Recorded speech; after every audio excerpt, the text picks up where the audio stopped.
There we go. Everything's live. How are you guys doing? Welcome in, everybody. Hope you're all doing well. It is back to the worst over odds hunt we have had for Masuda hunting with the Shoe Frog. How you doing, Ola? How you doing, Go Looper? Welcome in. Stephanie, how you doing? Hope you guys are doing good. Yeah, it's back to the worst hunt we've had for Masuda hunts. Okay, Dusk Ball, Muscle Feathers, Cracked Pot. None of those are particularly helpful to me. Let's go. Okay, so we got. Well, again, I guess it's gonna re-roll back in a few minutes when it goes back to daytime. So we got that. Hello there. Infinite Midnight, welcome in, Crimson. One of the mods go grab. Come on, one of the mods go grab Crimson's like, how you doing? Why is time so specific? What do you mean? Why is the time so specific? You mean for like when we start, or not sure what you mean by that. Said 9:02 p.m. No clue. Not a clue. FROAKIE. FROAKIE is. I still don't get why the odds are this bad. It's like this is stats. Statistics should say we should have gotten it at this point. I honestly wonder, is there a stat calculator, Pokemon Shiny stat calculator? Pokemon Shiny odds chance odds calculator. Cause like probability, Pokemon Go Shiny catch rate, Shiny tracker, egg hatching probability calculator. There we go, Shiny probability distributions. Okay, because I kind of want to see what's the probability for this. So Masuda odds, Gen 7 onwards, graphics display, we're A.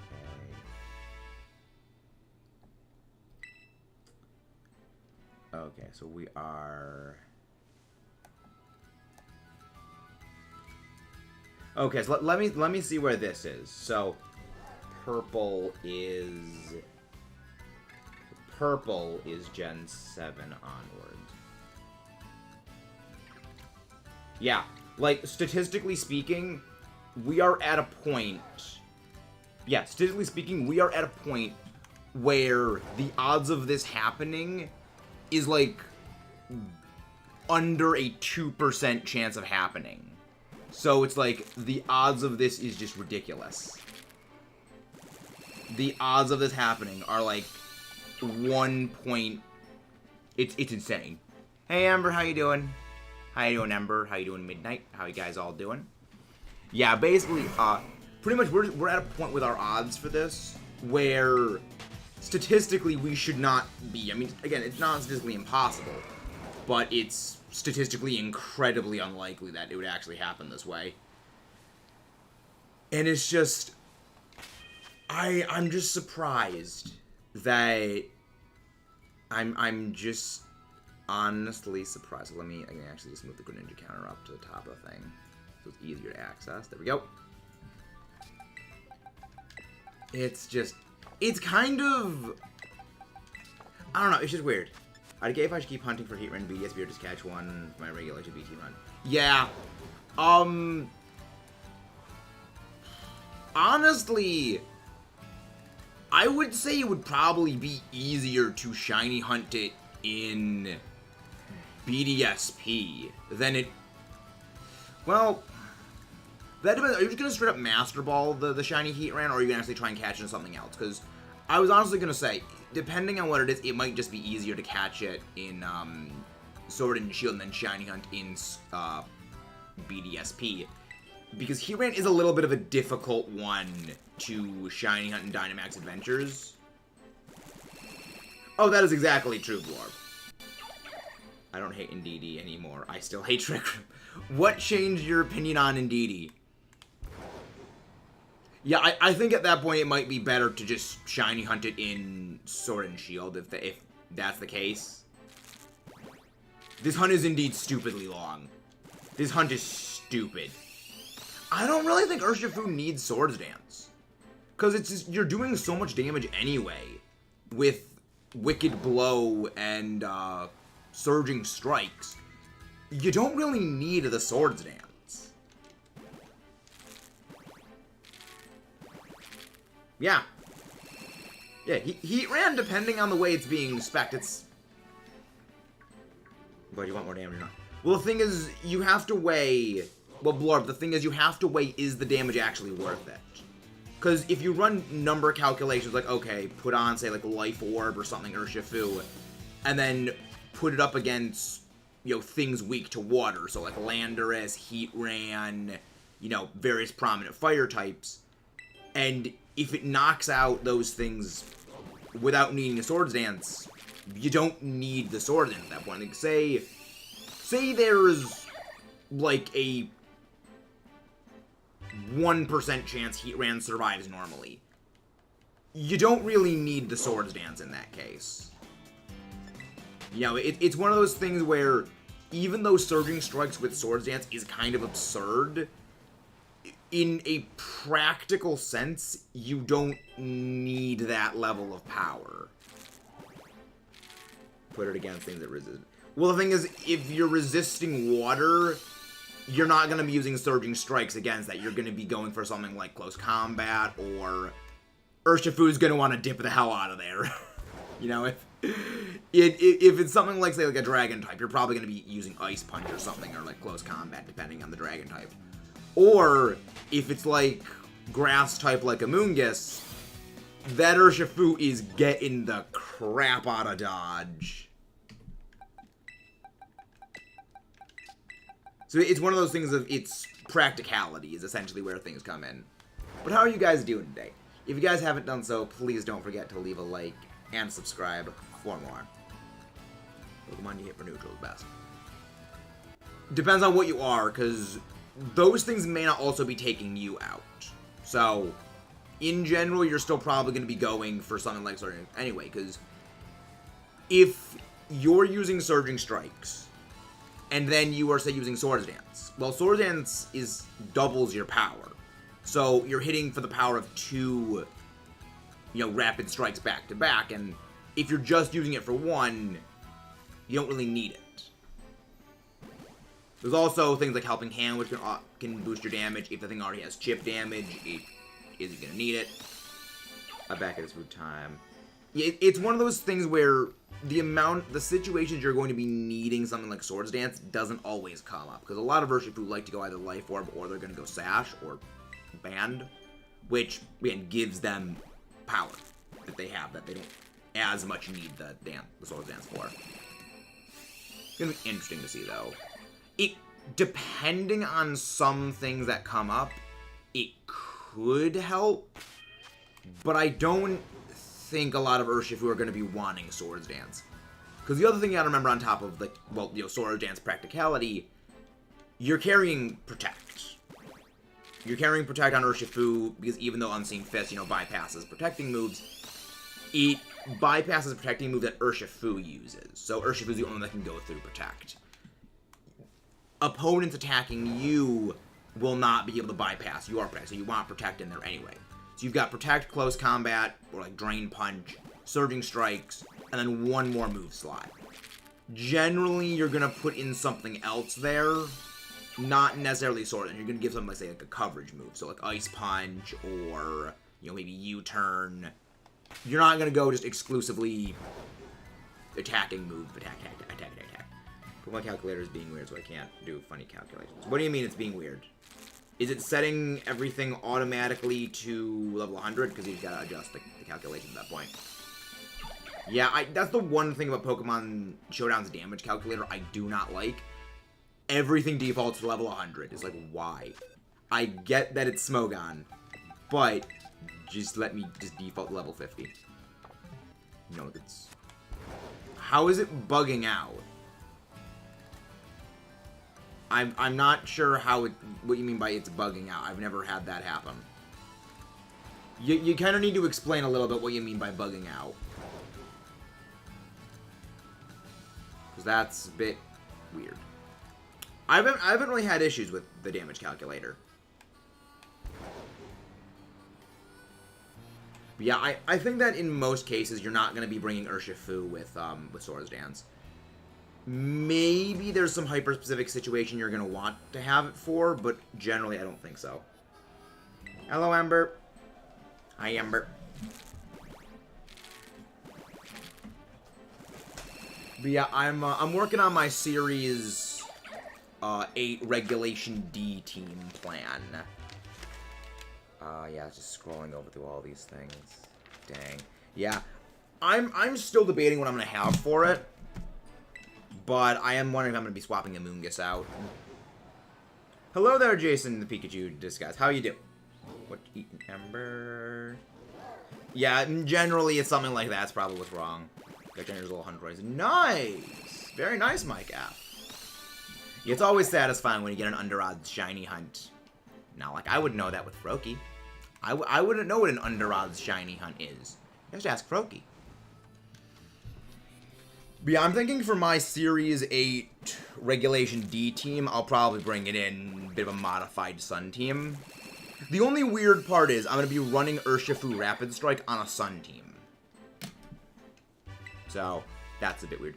I have a feeling once we get Walking Wake legal for VGC, Sun teams are going to go from, like, maybe a 50-50 split in terms of the weather teams. Well, maybe not 50-50. Maybe it's, like, 40% is Sun, 30% rain, 30% sand.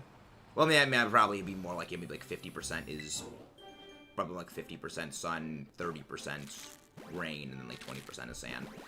Probably going to be going with Walking Wake's introduction up to, like, maybe 80% of all weather teams are just going to be Sun teams. Because the one main issue of a Sun team is that water is very good. Because water counters a lot of what's used on Sun teams. And, you know, things also count as opposing Sun teams. But it weakens water moves. In comes Walking Wake, a water type that is not weakened by Sun, because it's actually Hydro Steam is boosted by Sun, and it's just gonna be crazy. Hello there, RDB13 Blaster. How are you doing? Hope you're doing well. Yeah, I have a feeling once we get access to Walking Wake, Sun Team usage is going to just explode. Weather's already incredibly high in usage. Hello, Litsune, how are you doing? If you do a multi-Masuda, make sure none if the egg line up with Pokemon. Yeah. If I ever do a multi-Masuda, because I actually have been planning on doing a mystery Masuda hunt, it was going to be like all the Pokemon I'm going to use just like males and then the Ditto, so that way I don't mess up. But yeah, I have a plan for that. But yeah, I got a plan. I'm sorry, my reading of things is very not good. Words are hard. Words are very hard. No. No spoon-fed. Exactly. No, I'm not spoon-fed with this freaking hunt. It's almost 6 times odds. Words are very hard. Words are indeed hard. But yeah, I'm thinking that once we get access to Walking Wake, it's just... Sun teams are already the more common weather team. You know, of course, in competitive, because, again, the Paradox Pokemon are just... There's more options with a Sun team than there are with a Rain team. And it's like, once we get Walking Wake, the one edge that Rain teams have is kind of going to go away. And then it's just going to be Walking Wake. The entire metagame is just going to turn into, you might as well be walking on the sun. Which is my favorite joke to use when talking about Walking Wake. Because it's got all the things there. It's got walking, it's got the sun, and it's going to smash everything in the mouth. Ground Spike usage with Torkoal, drop the bottom. I think Groudon Torkoal is the... I don't think Torkoal is going to drop off. Because the thing you got to remember, if you're going to be running Groudon, you're going to be running Groudon alongside some Paradox Pokemon, but you're using Groudon as a Sunsetter, which is one of your restricteds. Depending on how they actually handle restricteds in this game, you might only get one restricted for a couple of formats, meaning you're dedicating your restricted slot to just Groudon. And that gives an overwhelming edge to Torkoal, who also works well alongside Paradoxes, and it doesn't eat up your Paradox slot. Along with also being, you can add in Great Tusk, who is also a ground type, that, it's not, to the same degree of insanely strong as Groudon is, but it's still a heck of a Pokemon that's a great physical ground type. I gotta go in 5 minutes. Okay. Bye-bye, midnight. It's actually really good. Yeah. Well, that's the thing. Groudon's great. But Torkoal gives you a very high degree of flexibility that Groudon just simply cannot provide. And it's one of the reasons why I predict when we get Tapu Koko being re-added to the game, you are going to see a spike, or, as I prefer to say, a surge in the future Paradoxes, because electric terrain is going to be actually viable, and you're not going to need to rely on I almost said Tapu Bootleg, which is what my friend Hatman refers to Pincurchin as. But you're not going to need to depend on Pincurchin in order to activate your Quark Drive, or... It's over! It's finally over for this! The Overodds is over!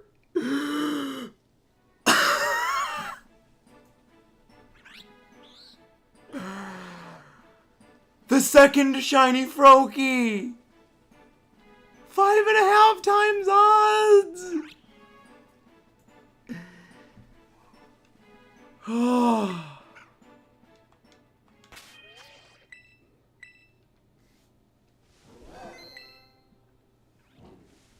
You're still our worst hunt, Froakie.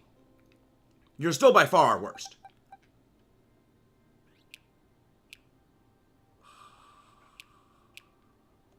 You stupid frog. You stupid frog. Mischievous. Damn if you aren't mischievous. You're nothing.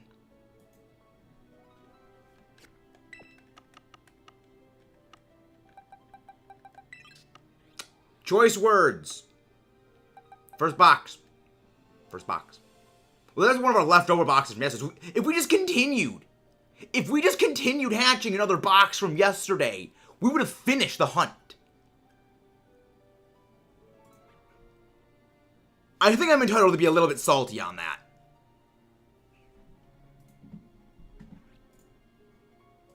We have to change the title of this now. Ember, can you just DM me that clip in on Discord? Well, I think we have to change the title of this thing.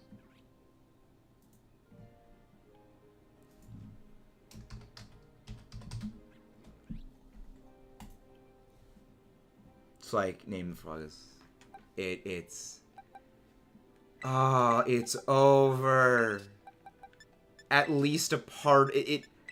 I mean, we still got more eggs.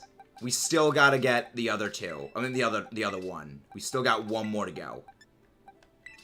But holy dang. That's actually, 58. So 2,758. I'm checking the odds. 2,758 divided by 512. Yeah. That's a hair under 5.5 times odds. This sucks. Okay, so let's see. So 1, 2, 3, 4, 5, 6, 7, 8, 9, 10, 11, 12, 13. Okay, so we're not actually gonna, if we even all these, we still wouldn't hit odds, but it resets back to 0. The hunt resets back to 0. No, I still need another one for the Living Shiny Dex. Remember, the Froakie we just got is our second Shiny Froakie for the Living Shiny Dex. We still need a third Shiny Froakie for the Living Shiny Dex. So we still need one more. We're not finished. We still are one... We are one metric shiny frog away from finishing the hunt.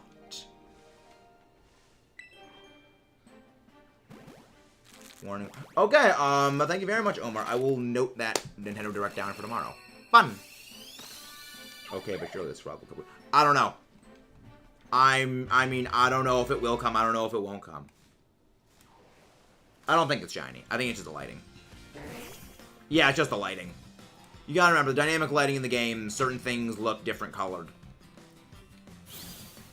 7 in my time. Okay, 8. I'm gonna need to get up early tomorrow then. Might end up not doing it, Tears of the Kingdom. I almost said Breath of the Wild stream. I might end up doing a Tears thing. I hope we get this one fast, but like, our longest Masuda hunt for anything is now over. The curse is broken. This is why I don't like you, Greninja. This is why I don't like you. You're a freaking shoe.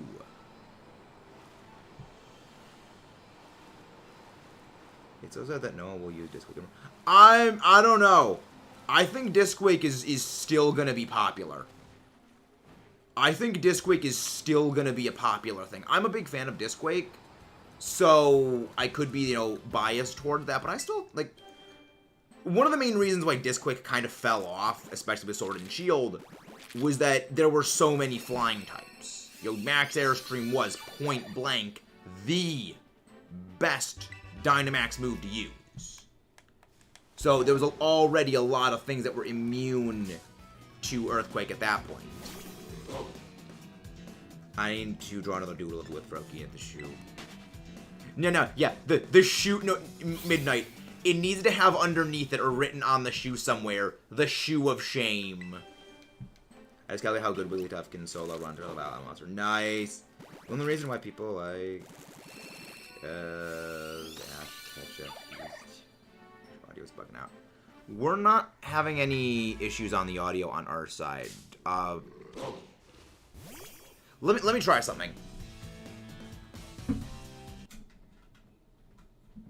Okay. So is it the mic audio or is it the Switch audio that is bugging out? Was it the game or was it the mic? Because if it was the game audio, then I probably just fixed that.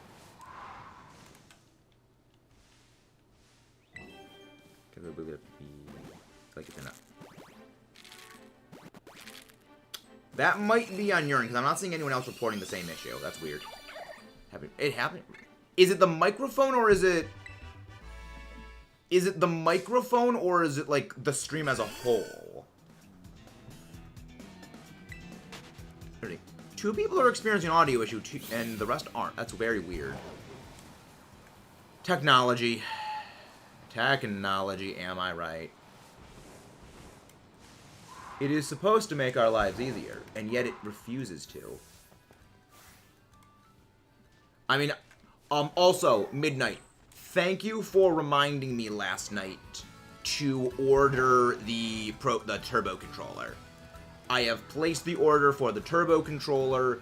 It will be here in a week from tomorrow. So, we've got pretty much 8 days until we get the new controller.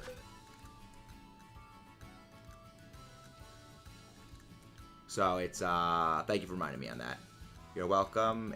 Yeah, we ADD people gotta stick together. The funny thing is, ADD people, we can remember each other's ADD brain things, like the things we need to do, but we can't remember our own stuff. I lead others to a treasure I cannot possess. It's like, that's the way it always is. It's the way it is for everyone. It's like, There's a meme one of my friends sent me. I have to go find it, but is like, I mentioned to her, like, you know I have ADD, right? That is the most honest to freaking heck thing that is actually real. It's like, normal person telling a story. Start, finish. And then I was like, person with ADD telling a story. And it just goes all over the freaking place. The reason why, I mean, the turbo controller is just helpful for farming money. But also, I need a new Pro Controller anyway. So it's kind of like I'm compressing two things into one. I need a new Pro Controller because this one, the joysticks are kind of freaking out for Tears of the Kingdom. And I wanted to get a Turbo Controller anyway, just like to passively help with money farming. And with this Pro Controller kind of crapping out and just like flatlining, then I decided it might be a better idea to just order the Turbo Controller. It's weird that the audio is kind of messing up. It's like, let me try something.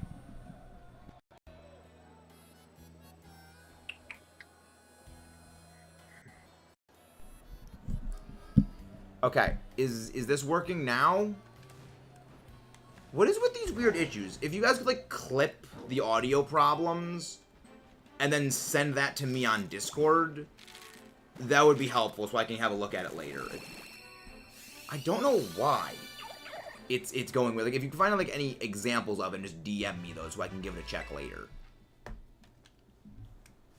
Because it's weird that some are having it and some aren't.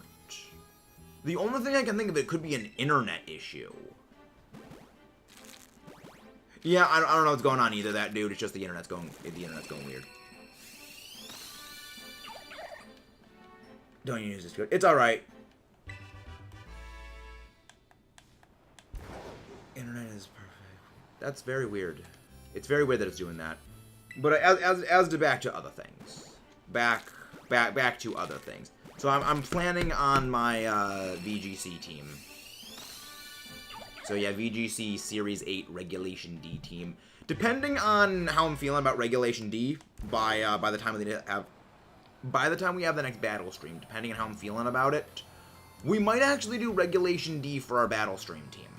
But I will say this: if a team is just full legendaries, we're not battling it. Because one, it's not fun to go up against that, but also these are kind of, you know, practice for us and you guys at actual Regulation D. Full legendary Regulation D teams are actually very, very bad. So it wouldn't be a good, you know, viewing experience for the players, and it wouldn't be a good battling experience for me. So it's, yeah. There goes me, I have max realize the odds, every controller. I mean, I was going to have gotten a turbo controller anyway, Omar. I just didn't know which one to go get. H. Logan, Ursaluna, Indeedee, Garchomp, Zapdos, and Amoonguss. Ursaluna, Logan. It's gonna be. I honestly do wonder if we're not gonna have. Okay, not gonna have Paradox. I wonder if Regulation D is kind of gonna be the first time we're not gonna see every team fielding a Paradox, I guess is the best way of phrasing it. We're still gonna have Paradoxes, you know, of course, used very heavily. You know, not very heavily, but like, we're still gonna have, you know, a number of Paradoxes being used. But it's not gonna be, you know, omnipresent, where, you know, literally a third of all, well, actually, no, 2/3 of all teams are just running Flutter Mane. Which, again, big fan of Flutter Mane. I'm gonna check Pikalytics again. Let's check Pikalytics again. Yeah. Flutter Mane still 67.8%. Still 2/3 of all teams are running Flutter Mane. There's a very good reason Flutter Mane is still #1. And then, yep, Chi-Yu second. Second is Chi-Yu.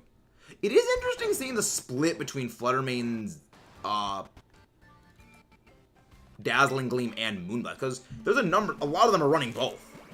You know, statistically speaking. So what, 87% of them Oh, 85% of them are running... 85% of them are running Dazzling Gleam. 70% are running that. So what? So at minimum, over half of the Fluttermane are running double Fairy Stab. Oh yeah, Fluttermane's got an amazing typing. I mean, Ghost Fairy is one of the best typings there is. And with Photosynthesis, it's speed. And, of course, you know, doubling down into Terastallizing Fairy Dazzling Gleam is just brute force. It also just synergizes incredibly well with Chi-Yu, which, again, probably was the intention. Yeah, like, Fluttermane is what, essentially, I think Mimikyu wished it always could be. I mean, Mimikyu is still a fantastic typing. Fantastic mode. Not dissing Mimikyu at all. Love Mimikyu. But Mimikyu doesn't have, like, the overwhelming speed edge that Fluttermane has. It doesn't have the overwhelming force that Fluttermane, because, you know, Physical Ghost and Physical Fairy moves, they're not nearly as good as Dazzling Gleam, as Moonblast, as, you know, Shadow Ball. Shadow Ball is a little more powerful than Shadow Claw. But yeah, it's like Fluttermane is just... It beams everything into oblivion. How rare are 0 IVs? Depends on what you're going for. On any Pokemon, an individual stat, if it's not a Pokemon that will, like, all IVs are guaranteed, like, certain IVs are guaranteed, you have a 1 in... Statistically, you got a 1 in 31 shot of getting a 0 IV on it. Statistically, it's 1 in 31, because there are... What's 32? Is it... 1, 0, 1, 2, 3, 4, 5, 6, 7, 8, 9, 10, 11, 12, 13, 14, 15, 16, 17, 18, 19, 20, 21, 22, 23, 24, 25, 26, 27, 28, 29, 31, 32. Yeah. 31. Yeah. 1 in 32 shot. Technically, it's 1 in 32 because 0 IVs is possible. However, reassuring to know, if you're doing things at level 50, the 0 IV and the 1 IV are functionally identical. Level 50, a 0 and a 1 is the exact same in terms of the way the stats work out. Playoff misses 10% of the time. Shell Claw's a terrible move. Honestly, it's not that bad of a move. Remember, it's only 10 base power weaker than Shadow Ball. The thing that makes Shadow Claw not as good as, you know, Shadow Ball is seen is the physical ghost types are not as high, you know. The physical attack of the physical ghost types is not as high as the special attack of the special ghost type. Like, you look at Mimikyu's physical attack stat, it's nowhere near the same strength as, say, Gengar's special attack. So you've got overall lower physical attack stat with a slightly weaker move going up against a significantly higher special attack stat on the whole with a more powerful move. The gap is fairly significant because of 2 factors. Yeah, and that's more... Well, that's exactly what I was saying. It's more down to a combination of the base power and the base stat line of what is using it. Like, you know, if you compare, say, a Giratina with Adamant Nature 252 attack EVs using Shadow Claw, and then you compare, you know, the same Giratina except, well, a Giratina at the same level using Modest 252 Shadow Ball, those damage numbers are actually going to be very similar.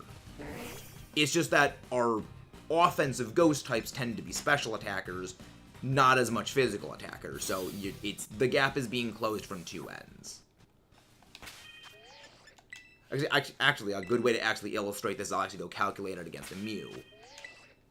So I can have, you know, an even offense, even defense. So let's go check this out.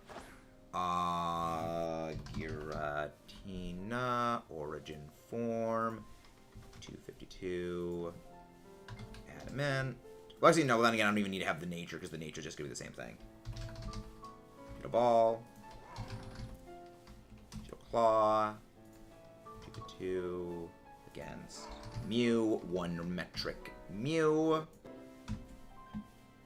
Let's see the damage difference. Yeah, the damage difference is not very large when you consider it. You know, Giratina Shadow Ball to Mew with the same attack investment as physical is 75.4 to 89.1%, with Shadow Claw being 66 to 87 to 78. Okay, it is a significant gap, but not as big as, you know, say a 20-point difference. It's basically a 10-point shift down, which makes sense considering, you know, 10% shift down, which makes sense considering it is, you know, 1/8 weaker. That's a little more than a 10th weaker, which makes sense. The math tracks.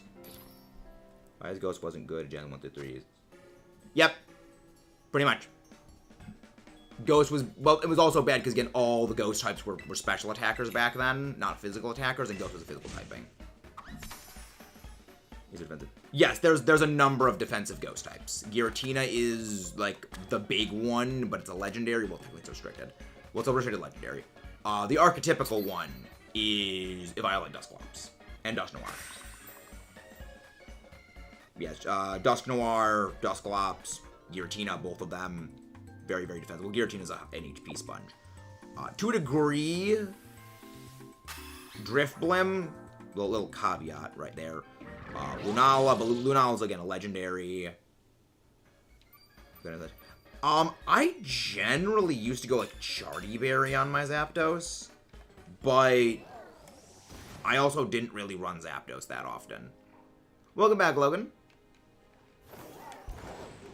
I really don't know what item you'd run on a Zapdos, I'll be real.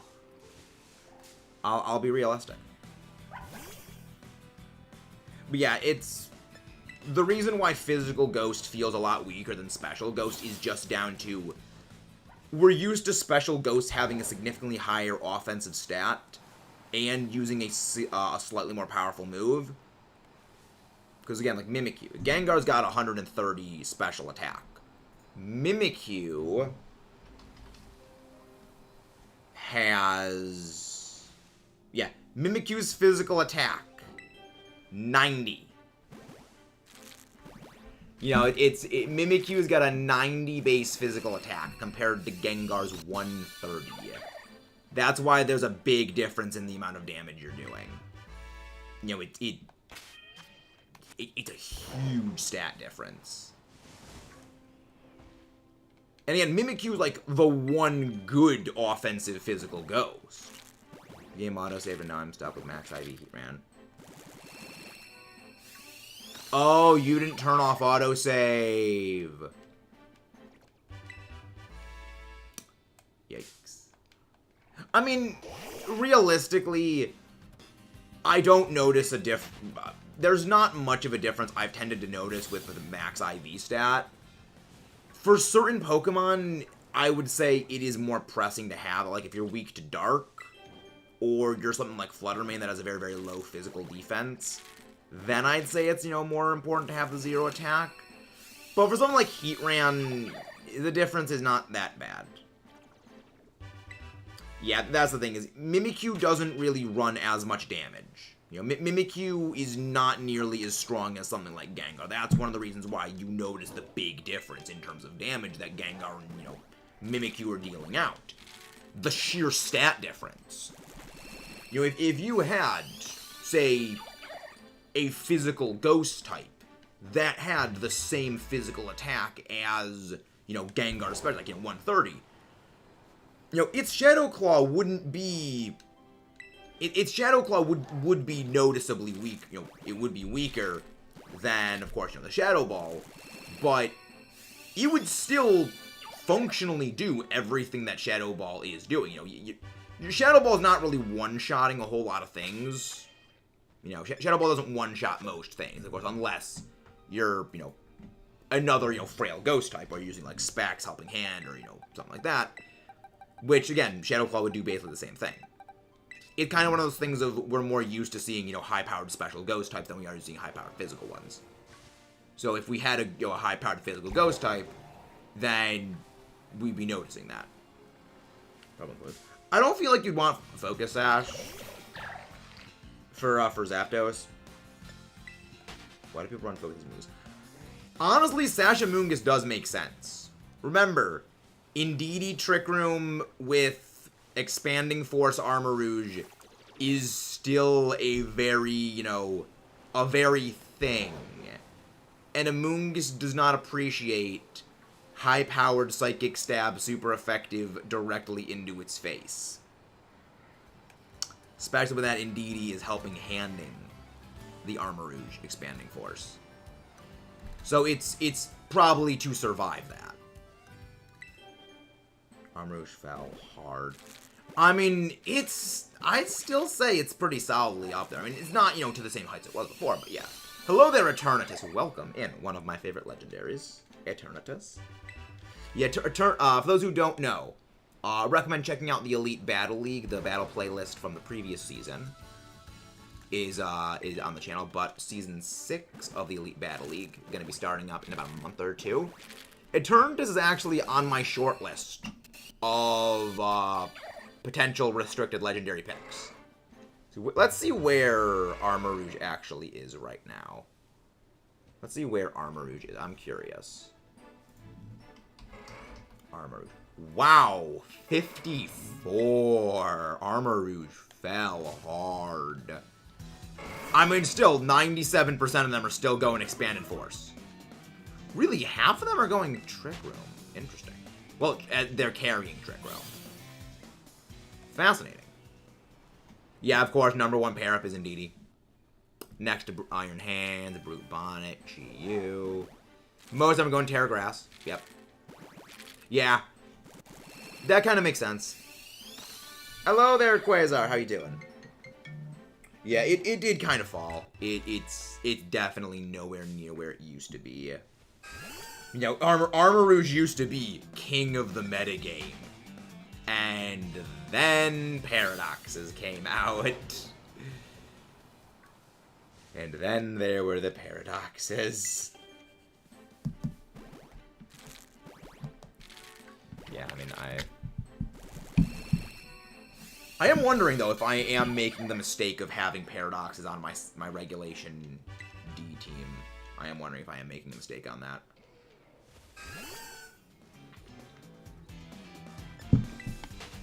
Because I am using Fluttermane Torkoal. And I'm wondering if almost might be better to go Booster Energy Fluttermane so I don't have to carry the Torkoal. Or maybe, like, slot in maybe Sunny Day on something.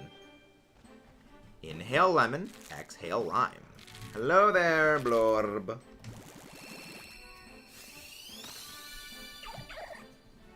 Alternative. Replace. Torque.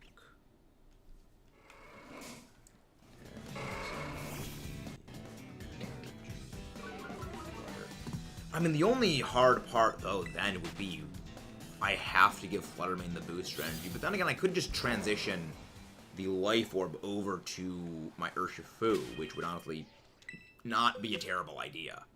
Because it's Urshifu, obviously. It's terrifying. Legends Arceus will... Every game... I wouldn't really say Legends is a dark game. I mean, granted, again, it could be I'm more used to Mystery Dungeon Explorers of Sky, which I would say is an infinitely darker game. And this game also, in a lot of ways, also darker. My B3 legendaries of Ruin Counter. What bear are you? Rapid Strike. You pretty much are you're not only using Rapid Strike in VGC, but you're primarily using Rapid Strike. Urshifu, Single Strike Urshifu is much more solidly... Well, I mean, a lot of the other games also do get dark at a lot of points. You know, it's kind of things like it gets dark at some points, but a lot of these games also do get dark. Pokemon does go into dark at a lot of points, especially the recent ones. Like, remember, there's one game which is basically about a legitimately psychologically abusive parent. Yeah. And I'm not talking about losing. I'm talking about, you know, Guzma's parents. If you want to know how dark Sun and Moon and Ultra and Ultra Moon gets, it's implied and kind of outright confirmed that Guzma did not have a good home life, and that's why he ran away. And that's why he was able to be easily manipulated by Lusamine. Because he was basically, like, just, like, craving any sort of validation, and she was, like, the only person that actually respected him. It's like, it's fridge horror.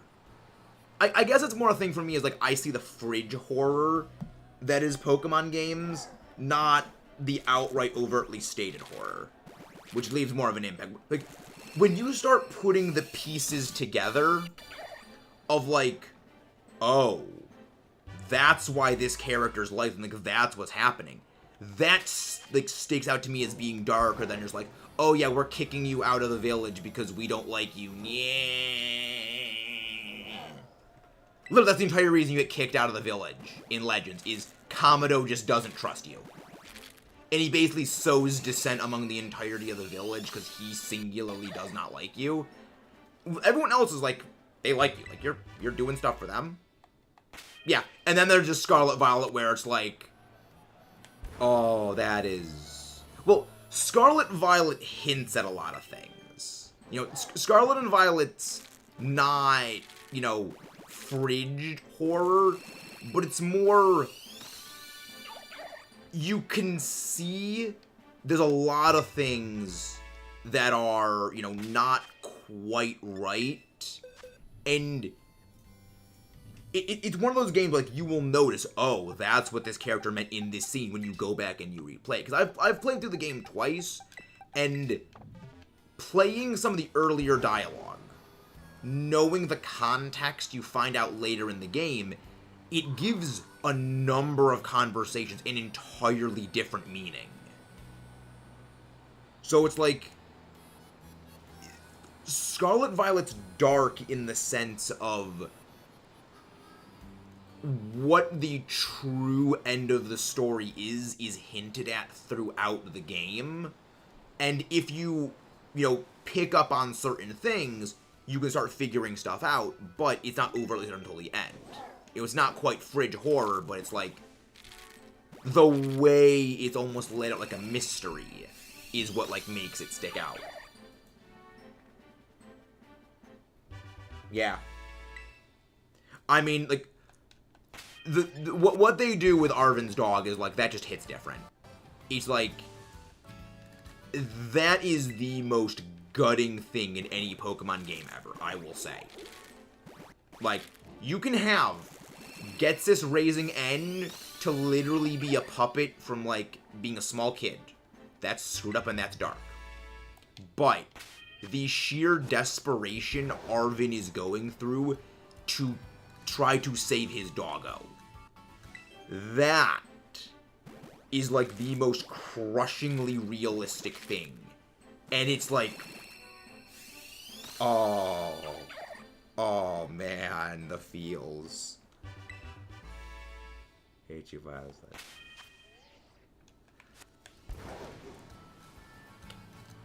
No, N is not a Zoroark. N is very much not a Zoroark. Because Zoroark can't speak. And N very clearly speaks. He actually speaks very fast. Fun, interesting little tidbit of note about Black and White and Black 2, White 2. Charon specifically comments that N talks fast. And even if you have your text speed set to the fastest, N's text will always be faster. So N's text is faster no matter what. I love that little detail. Like, yeah, he does actually speak fast. I do, like, legitimately love that little detail. Thank you, Jugga Conroy, for pointing that out in Black and White. Theory to game theory. The funny thing is, it's not even an actual theory. A theory implies there's actual backing up proof that confirms elements of it. It's a hypothesis. I have to use the correct term because my physics teacher in high school drilled the difference between a theory and a hypothesis into our brain because so many people use it wrong. And it's like, to call something a theory basically says, oh yeah, there's a lot of things about it that are correct. It's like, no. If nothing about it is at all confirmed, it is a hypothesis. You know, that's like the theory of gravity is a theory. We have confirmed things about gravity. Telepathic speech and mouth movement, pretty much. Speech, telepathic mouth movement, speech. The physics trauma. Honestly, I liked my physics teacher in high school. He was so entertaining. Like, he made the class entertaining by, I don't know, it's very, very hard to describe my AP physics. He was just very entertaining. Like, he did not tolerate any BS anyone was pulling. But he would also use, like, comedically over-the-top examples for, like, things in, you know, like, for example, like, say Maxis has a backpack full of gold. How much would it weigh?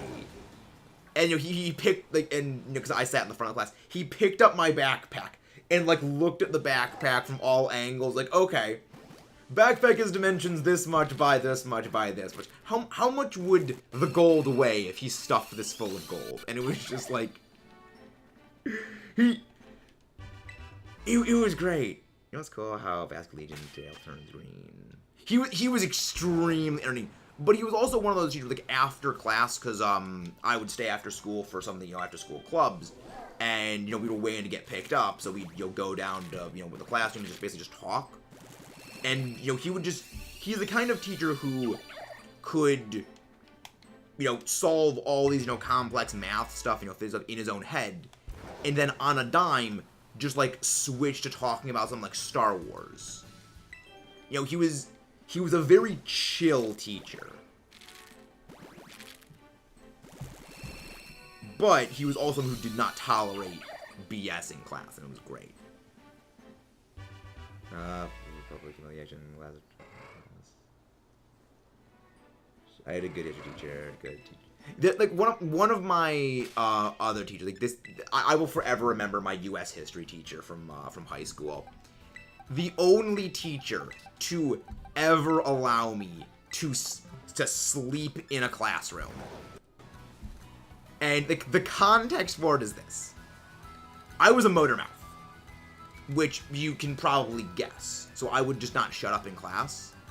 And the previous class, I was actually not in the previous class because I had a trip for a different class. So I missed the entire lecture. Yeah, we finally got the shiny FROAKIE. But yeah, so basically the context was I missed the previous class because we were on a trip for a different class. Came back at like 3 a.m. the day of the next class. And I was sleeping in the classroom because I just got no sleep last night, the previous night. And he asked a question, who was the president during like the 1910s? No one in the class answered for like a minute. My head shot up, said the name, said, "Good job, Maxis, go back to sleep." And the entire reason that everyone said the reason why he let you sleep in class and never let anyone else sleep in class is because it was the one time I would shut up. And it's like, I don't care. Keep in mind, the teacher of this class is, he was a sheriff. So, if you acted out of line, he would hammer on you with, like, the most authoritative voice. You know, like, if you were on your phone, he would take your phone, throw it in the fridge.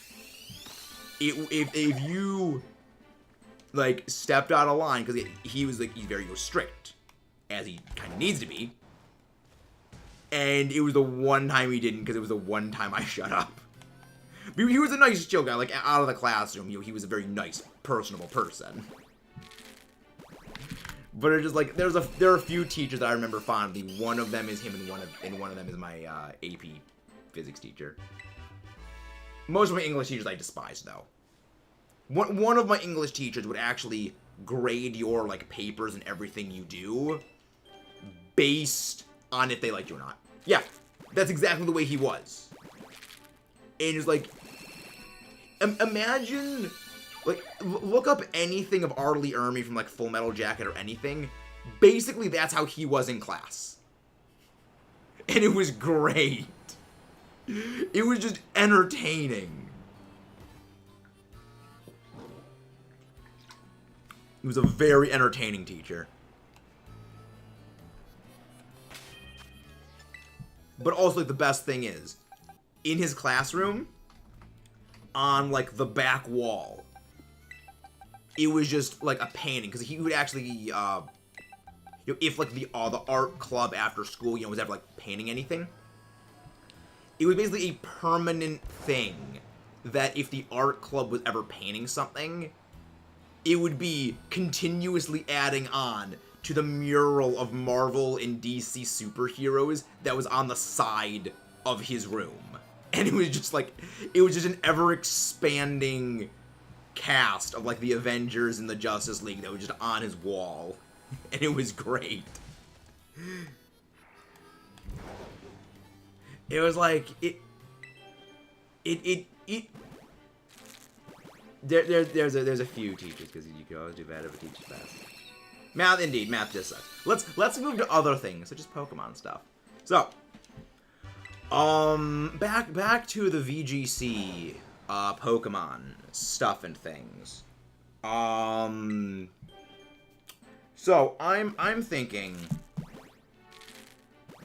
for I'm making a couple of teams. So of course, you know, my main team, the team one that I'm going to be using, is, you know, the Fluttermane Torkoal one. But I'm also looking at a team that does not use any paradoxes, because I legitimately think that it might be more beneficial to not run a paradox Pokemon. Wait for 4 seconds, gets shiny. You were gone for a lot more than 4 seconds, Crimson. You've been gone for like half an hour. You were gone for a while, Crimson. It's gonna be weird. Actually, you know, I think I kind of need to have Fluttermane though. I kind of almost feel like I need Fluttermane. Madame will send you. Okay, Ember, I will give it a look. Don't worry, Crimson and Logan. The reaction will be in a short. In probably tomorrow. So that's gonna be fun. Regulation D. There we go. Let's see what regulation D I'm allowed to use. Banned is obviously all of those. Of course, mythicals are banned. Ooh. Right. I can run brutal DPS Sunzard. I can actually run Solar Power Sun Charizard again. I guess Torkoal's probably going to stay on the menu.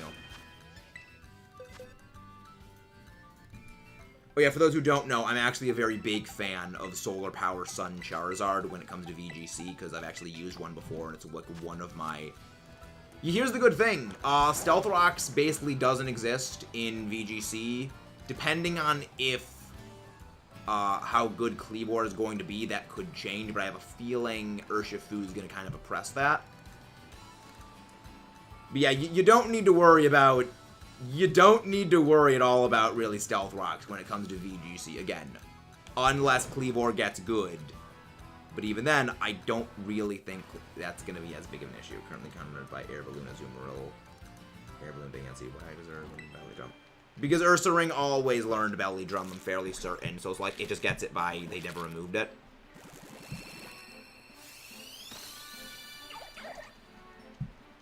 But honestly, I have a feeling that Haze is going to cripple that. Haze is going to kind of eliminate Belly Drum. Also remember, Foul Play. You know, foul Play exists, and that's going to, like, really reboot. Actually, I want to see. Murkrow. I want to see. Would that actually take it down?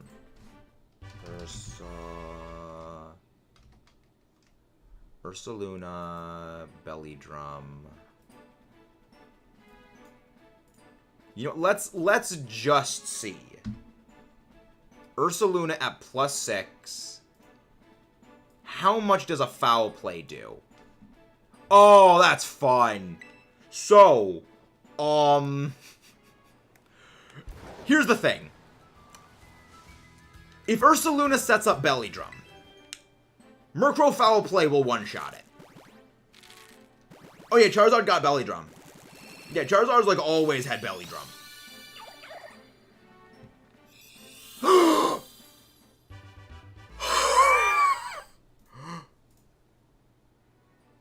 That's the final Froakie!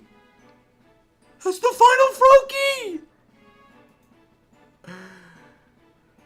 Don't forget to leave a like and subscribe, guys.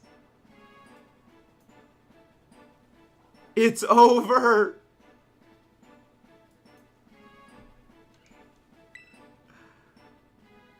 It's... Not 55. 58. It's over. It's over.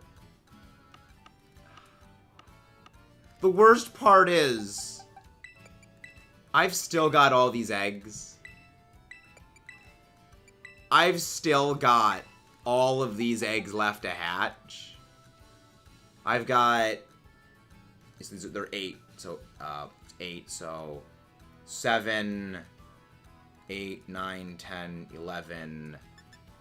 I have 300, I have over 330 eggs left to hatch. Oh my gosh. Oh boy. This was my worry. This was my one worry when it came to these Masuda collections like this. First Froakie was over double odds. So let's do a final tally for the Froakie shiny hunt. First Froakie was 202 2007 2000 1275 I think is what it was. Just 72. 2272, that's what it was. Then this one was 2758. And then this one is now 58. So, even with all of that, we are still well over 3 times odds for every Froakie, individually speaking. This is still one of our worst Masuda hunts. This is still our worst Masuda hunt we've ever had. Like, even if best case scenario, we're still many times over odds for everything. But welcome in, Chloe. Yeah, still over 3 times odds in total for each individual one. So it's like, this is still our worst hunt. Yeah. Well, the thing is, I mentioned that before, Blorb, in the stream yesterday. I said, even if, right after, even if we get the shiny, and then right after we get the other shiny, it would still be over 2 times odds for everything. So, it still happened. It's still massively over odds for everything. But I'm thinking what we're going to go do is I'm going to hatch the rest of these off-screen. Well, here's the thing. I don't like Greninja is the thing, Logan. I don't like Greninja. So I'm thinking what we're going to go do is probably hatch these off-screen. The rest of them. I'm going to hatch as many as we can now. And then we're going to shiny hunt some other miscellaneous things. I'm not surprised they don't do custom eggs. I'll honestly be, I'm glad they don't do that. It's like, all these Froakie are just going to get deleted into next year. Just delete the frogs. Just release them into the ether where we don't have to think about them again. We don't have to think about the frogs ever again. I swear, if I get another shiny out of this, I'm going to just... Hello, Lammy. Oh, we finished the Froakie shiny hunt. The Froakie shiny hunt is now finished. We actually finished getting all of our 3 shiny Froakie, but how are you doing, Lammy? Nah, I just release him. Release him into the wild for nature to take its course. So that's just perfect. I swear, I'm probably gonna get, I wouldn't be surprised if I get another shiny in this. I would not be surprised if I get another shiny in the course of these, like, 300, probably 50 eggs. Because I have over 300 eggs in the bank that I still need to hatch. I have over 330 eggs I have to get rid of. So I'll use the rest of the sandwich I have running, and then we'll switch over to another overworld hunt.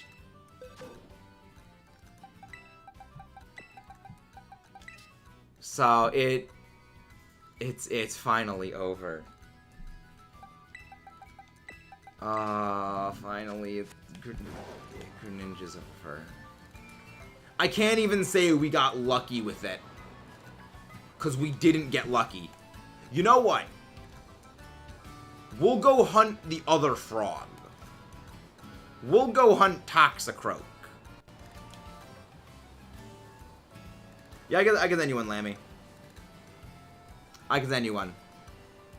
We'll go hunt Toxicroak, because I still need to get shiny Toxicroak. Yeah, that's good. Sacrifice a Korok to the Moldugas. Sacrifice the frog. We already got the shiny Belly Bolt family. Greninja was never good in VGC. Greninja was and likely never will be good in VGC. It just doesn't have the right stat line for it. It is too frail. It also doesn't really get tech moves. But yeah, don't forget to leave a like and subscribe, guys, for more.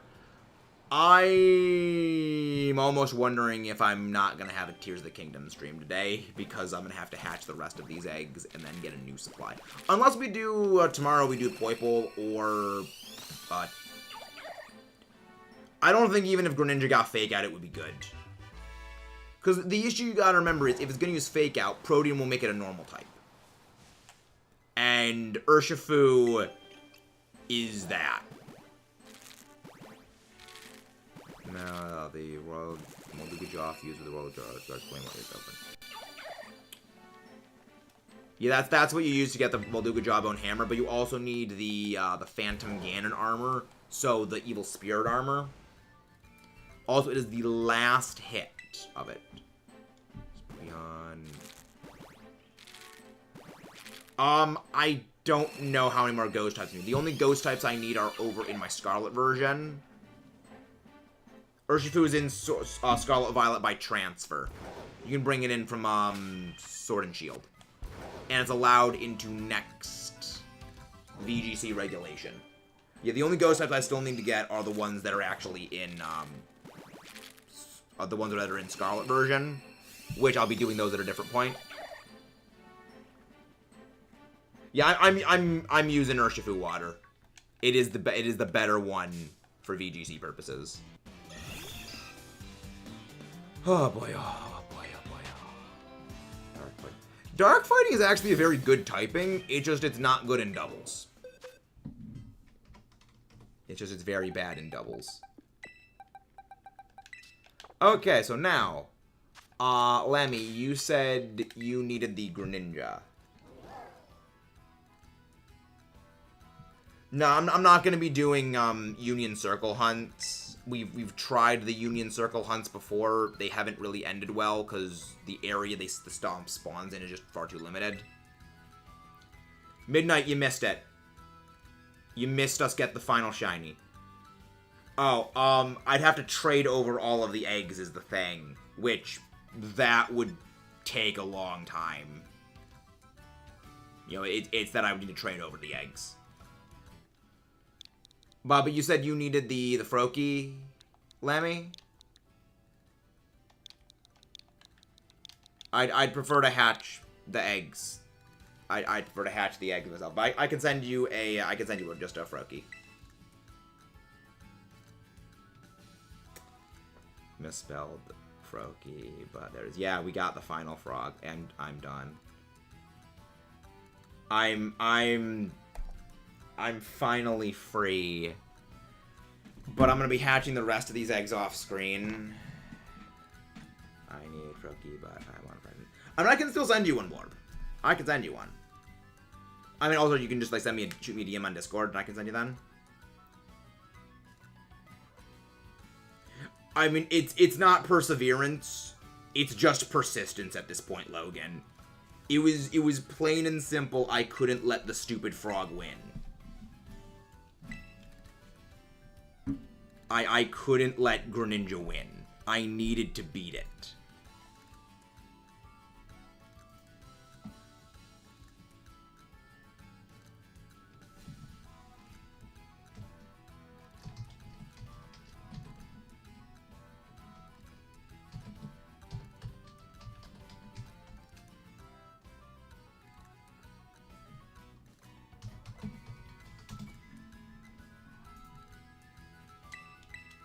Yep. Grown man loses to frog. Yeah, I don't lose to frog. It is. It's a simple thing of I don't want to let the stupid frog beat me. It's a thing of personal pride.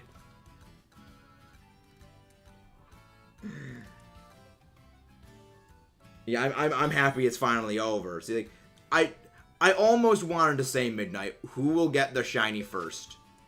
Me with the frog, or Sly with the Sprigatito, but I got mine.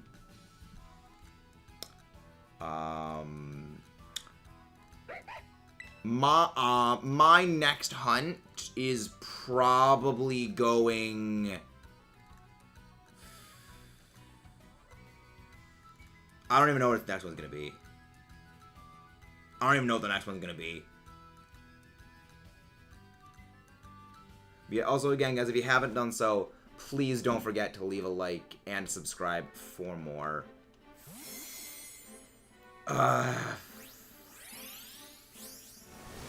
Probably gonna go back to Charizard, all things considered. Like, if I end up doing a Hyper Offense Sun Charizard team, I will want my shiny Charizard. So I'll probably end up going with that. I shiny hunt my stuff myself, but I thank you for the offer, but I shiny hunt my own stuff. Is that all? Is that all, Lemmy? Miss Max. Not the first time someone said that. Not the first time. Is he even in the Dex, or is it just competitive hunting? Dang. Yeah, I gotta think one more. For Regulation D, Charizard is allowed. Charizard's allowed for Regulation D. As are Hisuian Pokemon and some of the other legendaries. I hope, just to let you know, Lammy, this is going to get released. Just so you know. If you want the Garchomp back, and just send me anything trade fodder, that's perfectly fine.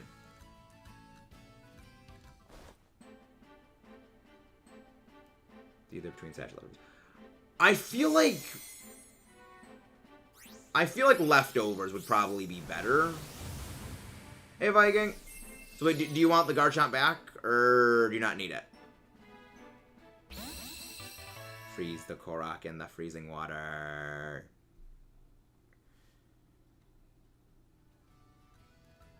Amber. Okay. Okay, so now, with all of that done, I think we just go shiny hunting some stuff in the overworld. We are going to be switching to. We'll be switching to shiny hunting the frog. We'll shiny hunt the different frog, which is going to be.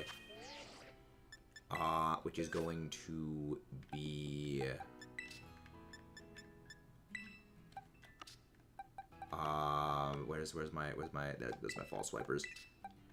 We're gonna go shiny hunt Toxicroak. So yeah, that is. I don't think there's any more fighting types I need. Yeah, I don't think there's any more fighting types that I need. If I end up getting the poison type, I will switch to go hunting Shroodle. Because I do know for certain I need Shroodle.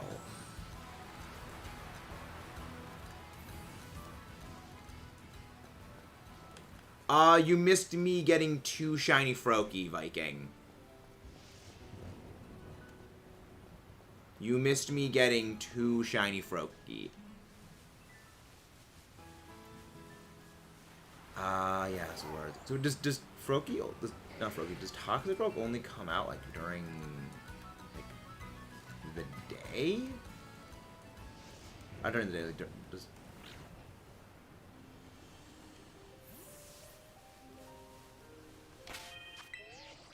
I don't think it's weather dependent. Hey, Happy! Hi, Happy! I think Vigoroth Shine is like pink.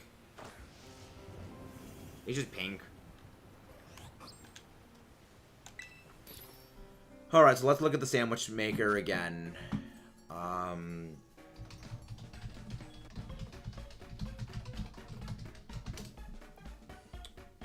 I thought it was gonna be a Shroodle. Right now, what we're going for is we're going for Croagunk and the Toxicroak family. But if we get that, we're gonna go... If we get that, then we're gonna go to Shroodle. Tomato. Onion. Wait, no, what am I doing? Save and then sandwich. Vigoroth isn't pink. Oh, slightly yellow. Okay. Slack Off's the pink. Yeah, Slack Off is the pink one. Okay. Yeah. Everything Gen 1, Gen 1 through Gen 4 to me is just a giant blur. I'm a Gen 5 person. So it's like, it just all meshes together to me after a while. Tomato, onion. 3 servings of that.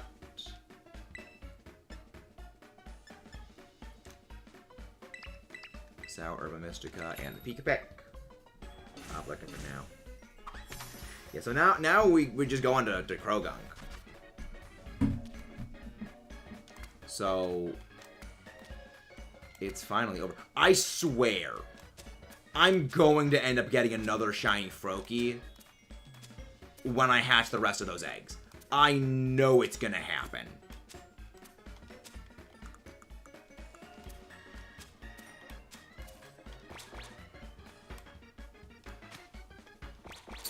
I know it's gonna happen. I'll be lurking for now. Okay, midnight. Okay, midnight. I might have messed up the sandwich by having that one thing fall off. How much is the DLC? Well, Viking, we don't know what everything in the DLC is going to be, but it's $35. So I would say it's worth getting. We don't know what's in it. Nope. We don't know, like, everything in it. We just know what the DLC is going to be. It's going to be in 2 new areas. Well, one coming out in summer, one coming out in fall, one coming out in winter. But I'd say it's worth it.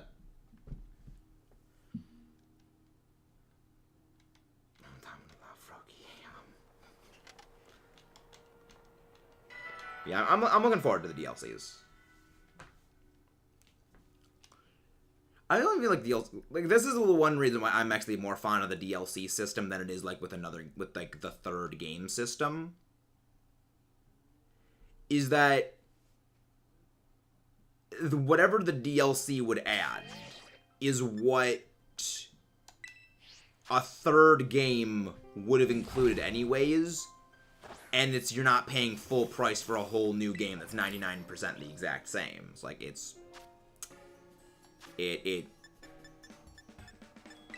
I think it's a bit better.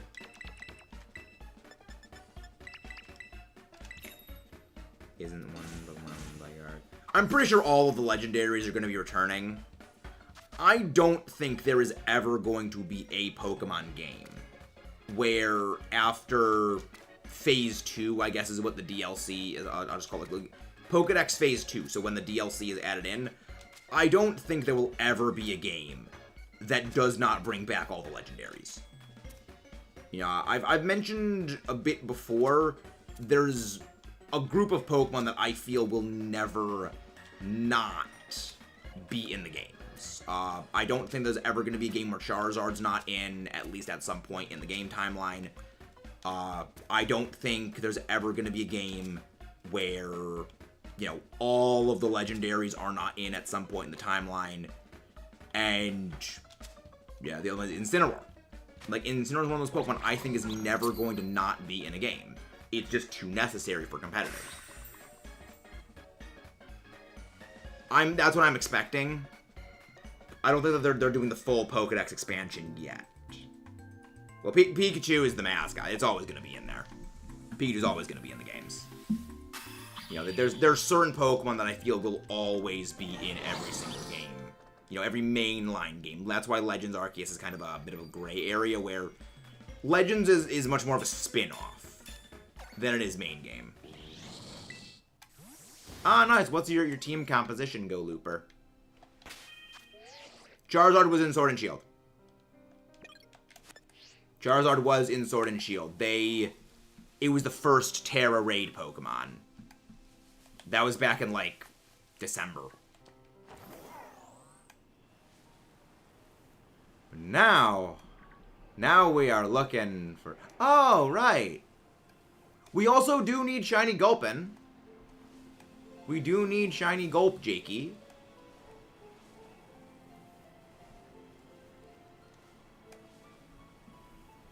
But yeah, Charizard was the first Terra Raid Pokemon that they added in. So, like, special Terra Raid boss that they added in. So, yes, Charizard is in the game.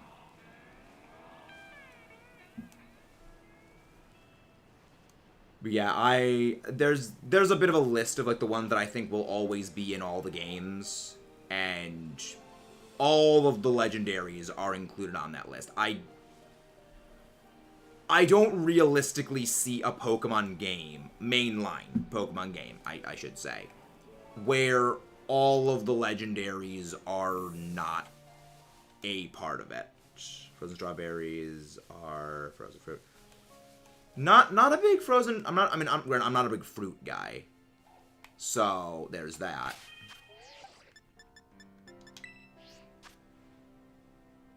Yeah, if you need a Charmander, I can send you one, Logan. Yeah, Charizard was in Sword and Shield. Charizard was Leon's main Pokemon in Sword and Shield.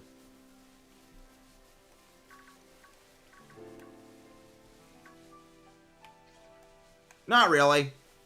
Not really, Viking. There was never going to be any possible evolution they could have ever given Dunsparce that would have made the audience happy, is kind of the way I look at it more. The idea of the Dunsparce evolution has been so mythologized by the community that there was never going to be an outcome where an actual Dunsparce evolution was implemented, and if that evolution was anything less than a pseudo-legendary with something like huge power, it would have always been a disappointment. So it's kind of one of those things where there was never going to be a good ending for it. So I'm just like, okay, I don't see a reason to get in a big fuss about it.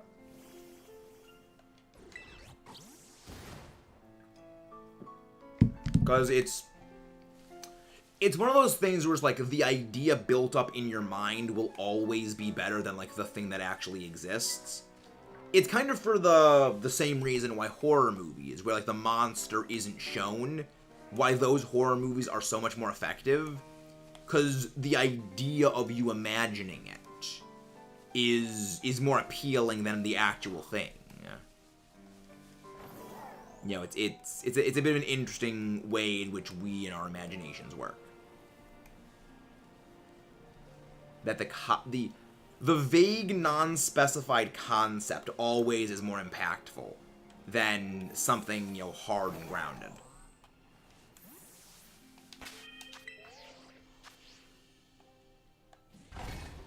Yeah, more or less.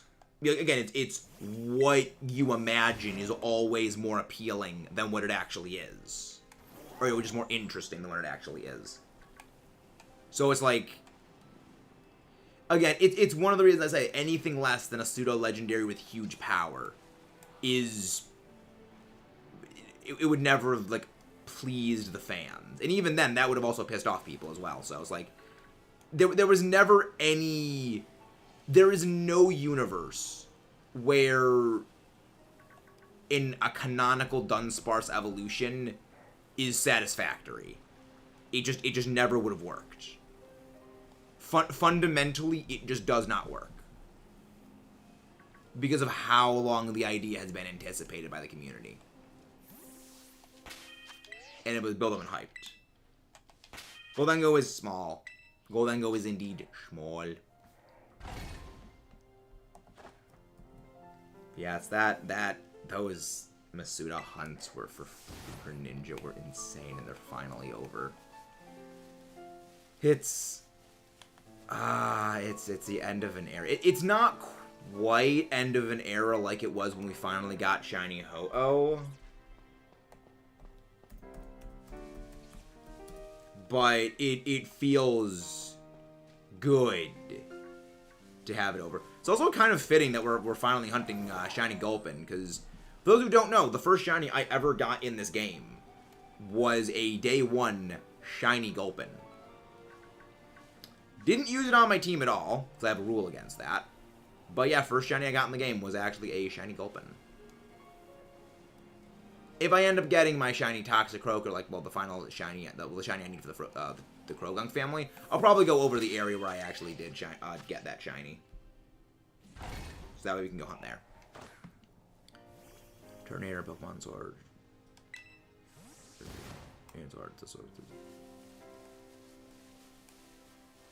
I actually don't even know where you get that, because I played Shield. So I wouldn't know where. Is it even in there? I don't really remember Turtonator being in it. Unless it's on, Crown Tundra Isle of Armor. Which I wouldn't really remember. Because I fairly certain I didn't complete the Pokedexes for those games. For the expansion areas. I completed the main decks for Sword and Shield.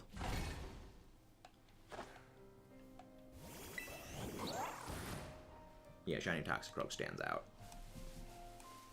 Shiny Toxicroak does stand out very heavily. Yeah, I'm looking forward to getting. I'm looking forward to getting this. I wonder what does Shiny Swalot look like? Shiny Swalot.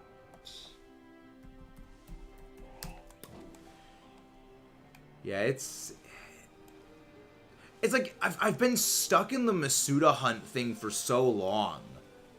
I'm like, I don't even know what to do now that I don't need to do that Masuda hunt anymore.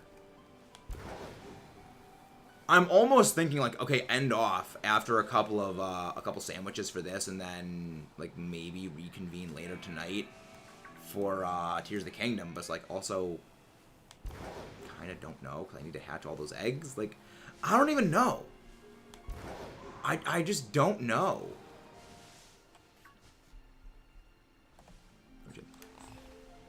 Swalot. Okay, a Swalot is blue. Yeah, both Shiny Swalot and Shiny Gulpin, they're both blue. Minus one tournament. I love Raihan. Yes, Raihan does have it. Yes, you are right. Raihan does have one. So it is in the game. It's probably just stupid rare. Because I played predominantly Shield. I only do like I didn't really play through Sword that much. So I don't really know where stuff is because I had someone trade me a Turtonator. Or I got my Turtonator by joining an online Dynamax raid, which was for a Turtonator. And that's how I got mine, if it wasn't a trade. But it probably was a trade.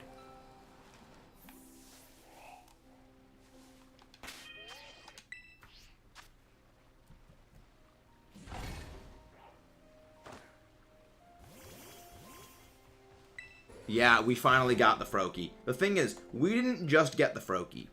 We got 2 of them today. We got 2 FROAKIE in less than 100 eggs of starting. So it's just like... It's over. The hunt for FROAKIE is finally over. I'm free of the stupid frog. And that is exactly why we are shiny hunting another frog. And that is exactly why we are hunting another frog. So far my worst shiny hunts have been freaking this thing for FROAKIE. And Ho-Oh.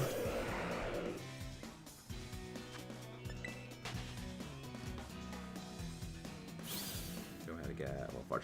Oh, you evolve Galarian Farfetch into Surfetch by having the Galarian Farfetch get 3 critical hits in a single battle. And I don't know if it's level up after that, or if it's just have the Galarian Farfetch land 3 critical hits in the same fight. It's actually very easy to do, because if you have a crit boosting item, so you have the leak, I think is what, it's either the stick or the leak, I forget what the actual name of its signature held item is. You have it hold that, and then you use a move like Air Cutter or Leaf Blade or something like that, which those have high critical hit chances. I believe it makes your chance of landing a critical hit every move, like 25% chance? It's insane. Yeah, right. Okay, Lancer Critical is right. Yeah. Honestly, I kind of love it, because there's a lot of obtuse evolutions that Sword and Shield had, but that's the one that I don't mind, because that actually makes use of the signature held item.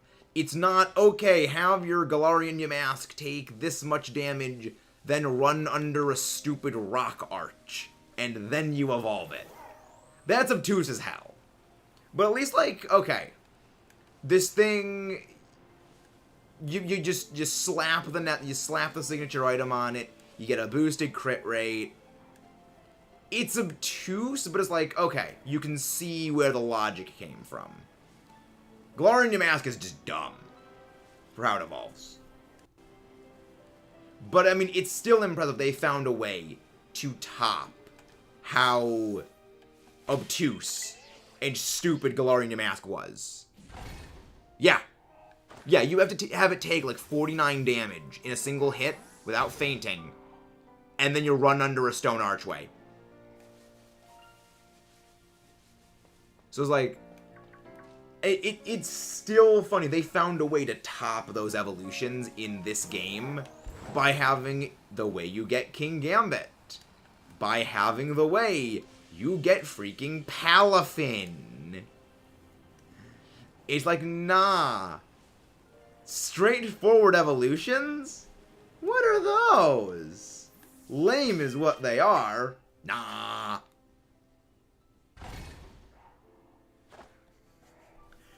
Also, guys, again, if you haven't done so, please don't forget to leave a like and subscribe for more.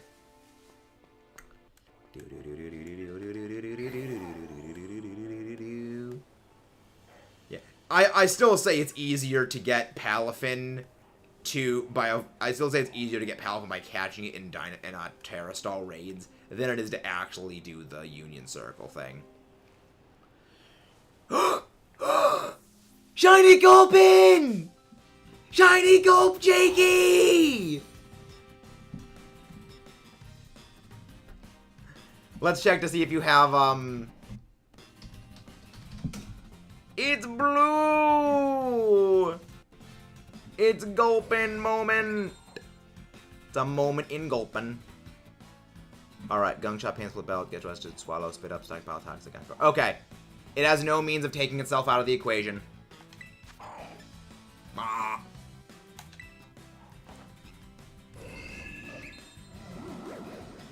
Ah. Gulpin's a silly guy. Gulpin is a silly boy. I mean, now I'm just gonna put a fighting sandwich around here. I'll just do another fighting sandwich around here so that way I can, you know, get so I can actually get the shiny frog. 'Cause we were here looking for the frog, not the gulp. Gulp, gulp. It's a gulpy.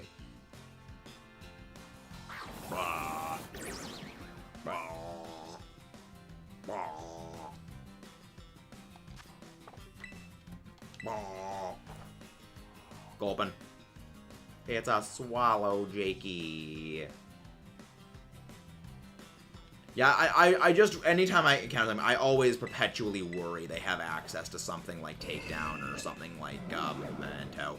No, it doesn't. False Wave. Yeah. I mean, the other thing, it's a Gulpin. It's like, I don't think I need to use False Swipe on it, because I mean, the other thing is not really present for time. Like, you'll catch it. And that's a shiny Gulpin. And that is a shiny Gulpin for us. Ah, it's so satisfying to finally have my shinies. Still lurking. Gulpin. We got our little Gulp. We still got, you know, like, time left. Oh, Flamigo will also spawn, true.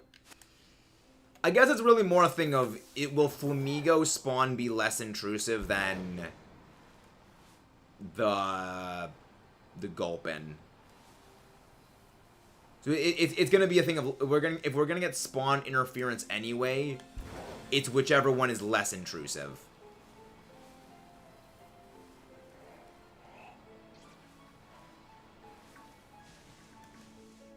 So that's the other option. But the other thing is, like, I mean, it depends if we all get Palmy and Palm it here.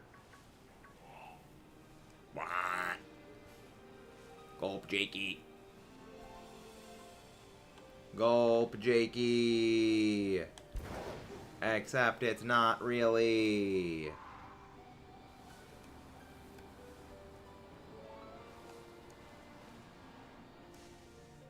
My Rapid Strong is...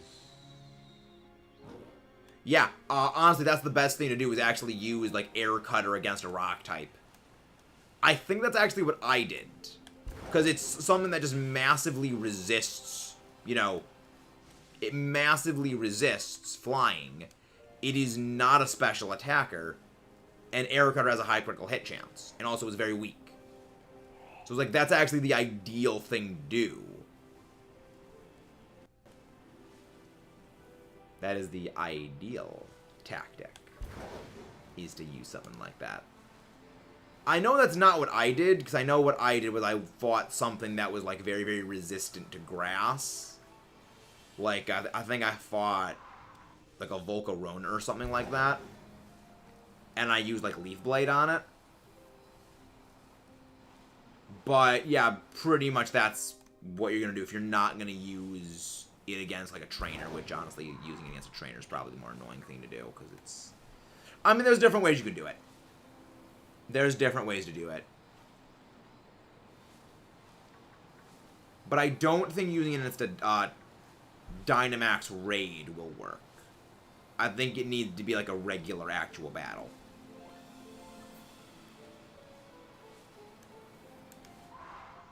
I guess something else you could do is you could just fight, like, Chansey or something like that, and then use Air Cutter again, like, use Air Cutter on Chansey or Blissey, which have the absolutely absurd special defense.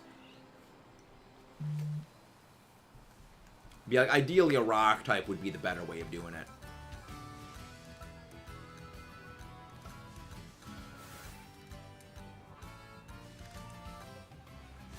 Because, you know, those rock types, they resist the flying. Right, yeah, Galarian Farfetch'd. It's pure... There it is! There's the Froggy! There is the Poison Puncher Frog!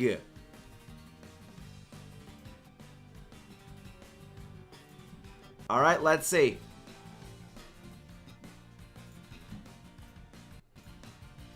Alright, 4 shinies. 4 shinies. Alright, let's see. I don't think you have any recoil moves. Again, just to be safe. Let them nasty about toxic, poison jump, swagger, bender shock, low kick, flatter, taunt, astonish. Yep. You got nothing to take yourself down. You got nothing to take yourself out.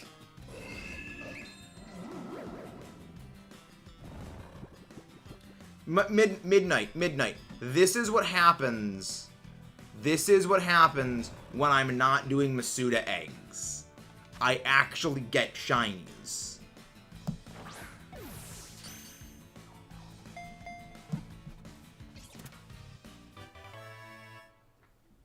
This is why my 4 shinies. I love how you can actually tell there's the mouth movements from that. Alright. Alright. I don't even know. Oh, no, then there's Strudel. There's Strudel. Alright, so we're gonna go for Strudel. We are looking now for Strudel. I gotta go check to see what Strudel actually looks like for shiny. I'm vaguely aware of what Strudel's shiny looks like, but I'm just making extra. Okay, so it's purple. Okay, it's purple. Okay, let's get looking for Strudel. Let's get looking for Strudel. This Dark King is his final count, so it still counts. Exactly. Yeah, the eyes of shiny Strudel are purple. So that's what we're looking for.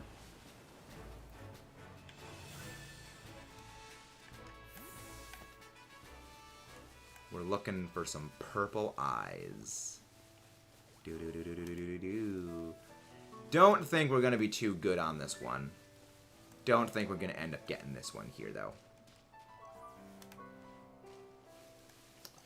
But I mean, it's still, we're still making progress. So 4 shinies in a single stream. It is very satisfying to have that. It is incredibly satisfying. Okay, there we go. Now we're getting some more spawns.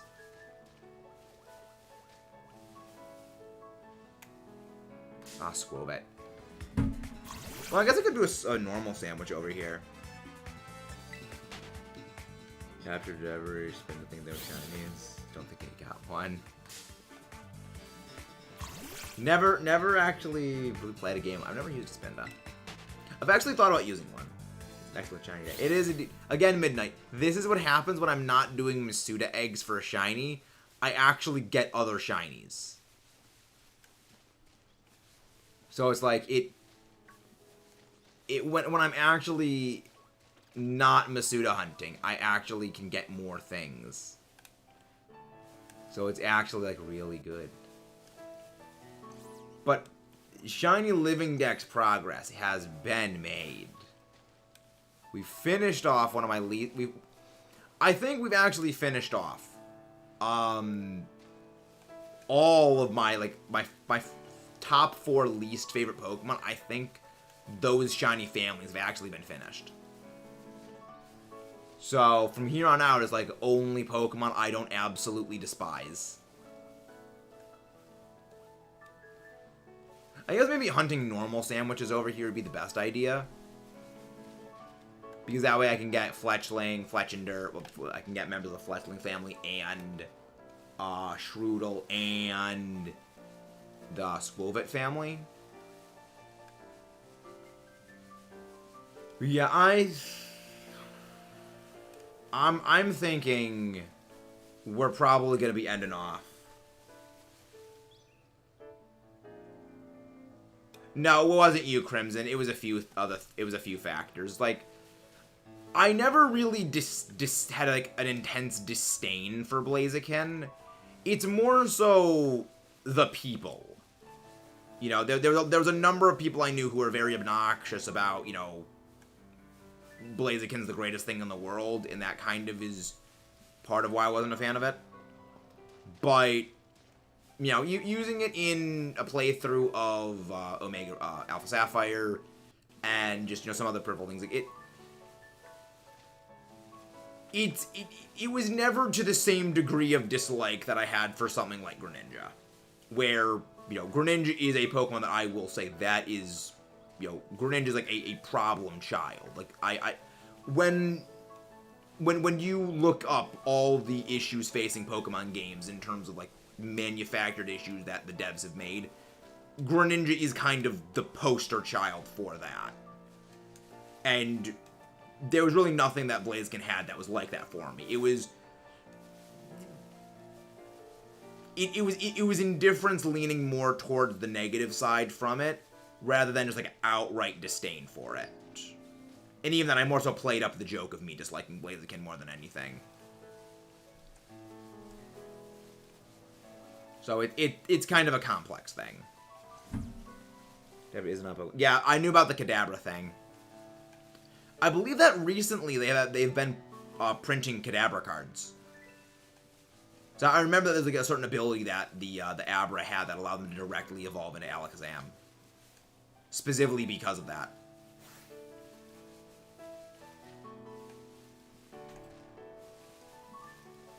But yeah, I think we're probably going to be ending off. What are we doing from TD? For UTK, I don't know what we're going to be doing in Tears of the Kingdom yet. Probably it's going to be... It's probably just going to be more side quests today. Because I want to try and, you know, work on doing all the side quests. Getting all the armors. And hunting down the bosses. So, it's... I'm still figuring stuff out for that. I'm still vaguely trying to figure out everything for that. Again, I don't... When it comes to the recorded series, everything is, like, structured and planned. When it comes to the streams, it's... all bets are off. We're just freestyling. I have, like, one plan when it comes to streams. Maybe. I'm still debating on if I'm doing the Tears of the Kingdom stream. It all depends on how long it takes me to hatch all the eggs and, like, if I'm actually, like, completely wiped out after the fact. But tentatively, we are still doing Tears of the Kingdom stream today. Tentatively. Yeah, we found Shiny Hoppip Viking. We've already gotten one. I'm aware of what it looks like.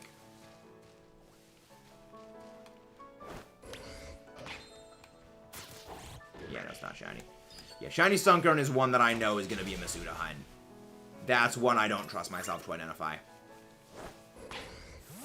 There's a bunch of shinies I don't trust myself with identifying in the overworld, which is why I'm going to be doing them as Masuda hunts.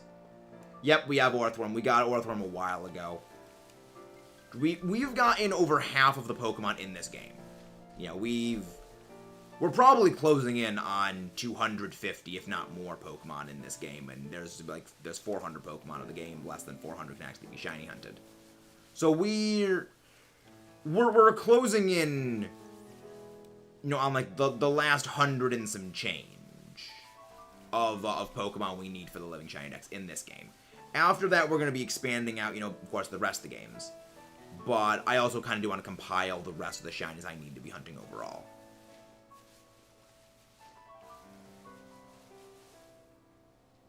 You're the only person I know who has more shiny boxes. Oh, there's a lot of people who have more shiny boxes, Midnight. There's a lot of people. You gotta remember, Midnight. There were people who were doing Living Shiny Dexes long before I was. And stream for longer than I do. So, there's definitely more. But then again, you probably haven't met them, though. I know Chem Nation is way further in his Living Shiny Dex. But then again, because Chem does like freaking many hour streams that I could never do that on a daily, day in, day out basis. Eventually, maybe I can get to that point. It's just it could take some time. It would just take some time to work up to that level.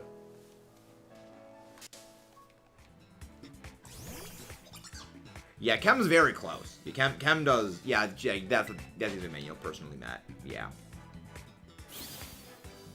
We finished it. We finished Greninja. We have finished the shiny Greninja family. And I don't care that Ash Greninja and, well, Battle Bond Greninja is a separate form. You can't breed Battle Bond Greninja, and the thing is shiny locked. So I don't need to worry about hunting that thing. So, I am free of having to look at the frog. I do not need to do anything with the frog ever again. I am satisfied. It would take every Pokemon game made, take your stream, and catch a win. I'm not sure what you're asking. Every Pokemon take you if you streamed it all along. Catch. I'm not really sure what you mean. Do you mean like catching everything in every game? That would take probably in the ballpark of months. You know, maybe like it would take like maybe like 2 months or something to do all of that. Yeah, like I mean, optimize could probably be a bit shorter. That like maybe optimize would probably be maybe a little over. No. It wouldn't be. It would be that maybe a little over a month, probably, depending. But it would take a long time.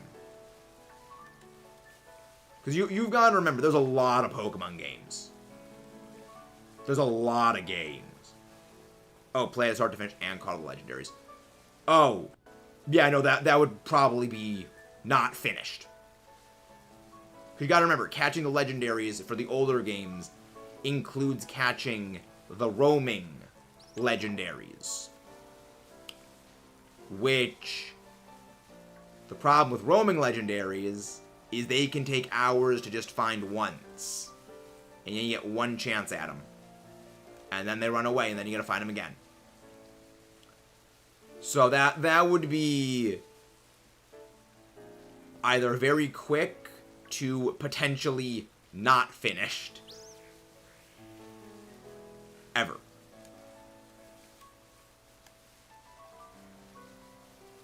But I think that's actually going to be all for today, guys. I think that's actually going to be all. Gives you +1 speed. Yep. Yeah, Ash Greninja is a form that no longer exists. But also, you could never have bred Battle Bond Greninja to begin with because it was technically considered an alternate form. But I think that's going to be all for today. Again, guys, if you haven't done so already, please don't forget to leave a like and subscribe for more.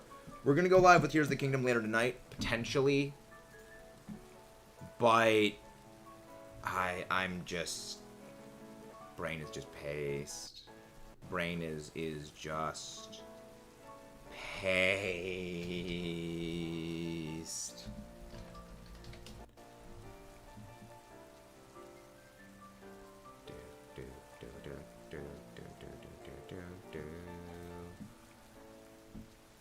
Let's go find...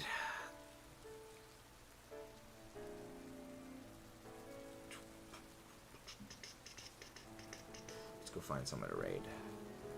Yeah, it gives you a +1 to both your speed and both of your offensive stats. That's what Battle Bond does now. Only when you land the first knockout. Only when you land the first knockout. So you don't get another boost every time you land a KO.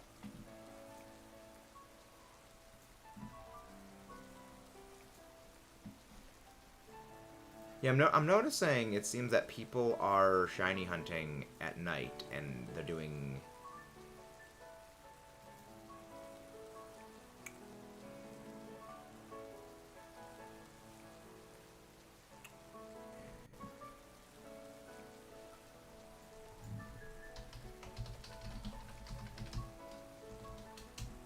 Let's go find someone to raid. Let's go find somebody to raid. Do.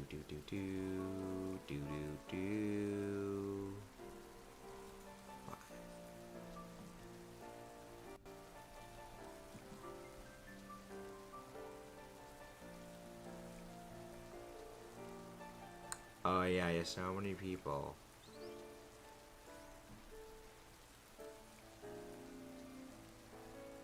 Oh, here's someone we haven't raided before.